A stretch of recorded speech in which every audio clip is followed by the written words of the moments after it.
ఏపీలో మెడికల్ కాలేజీల ప్రైవేటీకరణ అంశంపై టీడీపీ వైసీపీ మధ్య మాటల యుద్ధం తారాస్థాయికి చేరింది. 17 మెడికల్ కాలేజీలను చంద్రబాబు ప్రభుత్వం ప్రైవేటు పరం చేస్తోందని వైసీపీ ఆరోపణలు చేస్తుంటే పీపీపీ అంటే ప్రైవేటీకరణ కాదని ప్రభుత్వ ఆధ్వర్యంలోనే ఆ మెడికల్ కాలేజీలు ఉంటాయని టీడీపీ అంటోంది. వైసీపీ హయాంలో 17 మెడికల్ కాలేజీలు తీసుకొచ్చామని జగన్ అసత్యాలు చెబుతున్నారని ఏపీ హోంమంత్రి అనిత విమర్శించారు. పిల్లర్లు కూడా పూర్తి చేయకుండా మెడికల్ కాలేజీలు కట్టించామని జగన్ ప్రజలను మోసం చేస్తున్నారన్న అనిత వ్యాఖ్యలకు మాజీ మంత్రి రోజా కౌంటర్ ఇచ్చారు.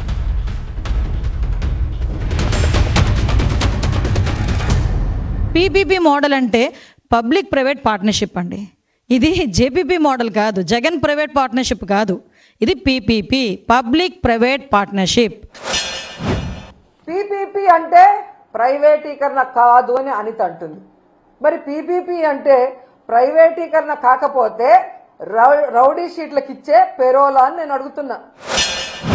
అందులో అడ్మిషన్స్ కానీ, అందులోని వైద్యం అందించడం కానీ ఎవ్రీథింగ్ కూడా ఈరోజు గవర్నమెంట్ హ్యాండ్ ఓవర్లో ఉండే పరిస్థితి ఈరోజు కనిపిస్తూ ఉంది. అంటే ఈరోజు పీపీపీ మోడల్ వల్ల ఏ ఒక్క సీటు కూడా పేదలకు అందుబాటులో లేకుండా ఉండదు.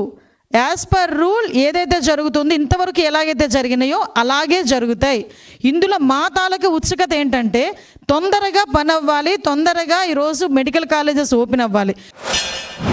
ఈరోజు పీపీపీ కానప్పుడు డబ్బులు లేక ప్రైవేటు వాళ్ళకి అప్పగిస్తున్నామని జీవో ఎందుకు ఇచ్చారు? మరి ఆ జీవోని రద్దు చేయండి. ప్రభుత్వమే ఆ కాలేజీని పూర్తి చేయాలని కూడా వైఎస్ఆర్సీపీ నుంచి మేము డిమాండ్ చేస్తున్నాం.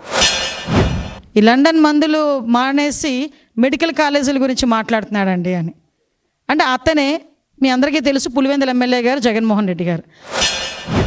ఈరోజు హైదరాబాద్లో 15 రోజులకు ఒకసారి ఏఐజీ హాస్పిటల్కి పోయి ఎవరు మందులు వేసుకుంటున్నారో రాష్ట్రంలో ఉన్న తెలుగు రాష్ట్రాల్లో ఉన్న అందరు ప్రజలకు తెలుసు. 17 కాలేజీలు కట్టేసాము, 17 కాలేజీలు అడ్మిషన్స్ అయిపోతున్నాయి, మేము ఇలా చేసాము, ఇంటికి ఒక వైద్యుడిని అందిద్దామని జగన్మోహన్ రెడ్డి అనుకున్నాడంట. ఇది మార్కాపురం మెడికల్ కాలేజ్. ఇందులో అడ్మిషన్స్ అయితే ఎక్కడ కూర్చొని చదువుకుంటారు విద్యార్థులు? కనీసం ఫ్యాకల్టీ ఇవ్వడానికైనా ఒక ఆస్కారం ఉందా? ఎంత పర్సంటేజ్ ఇందులో కంప్లీట్ అయ్యి ఉంటుందో ఒకసారి ఆలోచన చేయండి. బాపట్ల మెడికల్ కాలేజ్ ఇది. ఇవన్నీ ఆయన 17 మెడికల్ కాలేజీలను ఇచ్చాను అని చెప్తున్న దాంట్లో మచ్చుతునకలు ఇవన్నీ నేను చెప్తున్నవి. ఈరోజు మీకు దమ్ముంటే నేను వస్తాను, రండి. రాజమండ్రి మెడికల్ కాలేజ్కి వస్తారా? విజయనగరం మెడికల్ కాలేజ్కి వస్తారా? నేను ఇన్ఛార్జిగా ఉన్న మచిలీపట్నం మెడికల్ కాలేజ్కి వస్తారా? నంద్యాల మెడికల్ కాలేజ్కి వస్తారా? మీ పక్కనే ఉంది కదా, వైజాగ్లో ఉంటావు కదా, పాడేరు, ఆ మెడికల్ కాలేజ్కి వస్తావా? మెడికల్ కాలేజీలు అంటే ఎలా ఉంటాయి, ఎలా కట్టాలి, అక్కడ చదువుకుంటున్న మెడికల్ స్టూడెంట్స్ ఎవరెవరు అనేది డీటెయిల్గా మీకు చూపిస్తాను. దమ్ముంటే ఎవడైనా రండి, తీసుకెళ్తాను. ఈ 17 మెడికల్ కాలేజీలు ఉన్నట ఆ దారంటే వెళ్తుంటే సైడ్కి తిరిగి చూస్తే అక్కడ మెడికల్ కాలేజ్ కనిపిస్తే ఆహా అని చిన్న గ్యాప్ ఇచ్చి ప్రజలందరూ కూడా ఆశ్చర్యపోతున్నారట. ప్రభుత్వ వైద్య కళాశాల బోర్డు అయితే మాత్రమే ఉంది, ఆహా అనడానికి బోర్డు ఉంది. ఇక్కడ చూసి ఆగి ఆహా అనే వాళ్ళు ఎవరైనా ఉన్నారా? అది రోడ్డు మీద వెళ్తున్న వాళ్ళు ఆగి ఆహా అంటారు అంటే ప్రజలు ఏమైనా పిచ్చోళ్ళ? ఏదో పిచ్చి పిచ్చి వీడియోలు తయారు చేసి ఈ పిల్లలు చూస్తే వా అంటారా? ఆ పిల్ల నువ్వేమన్నా యాంకర్వా, హోమ్ మినిస్టర్వా?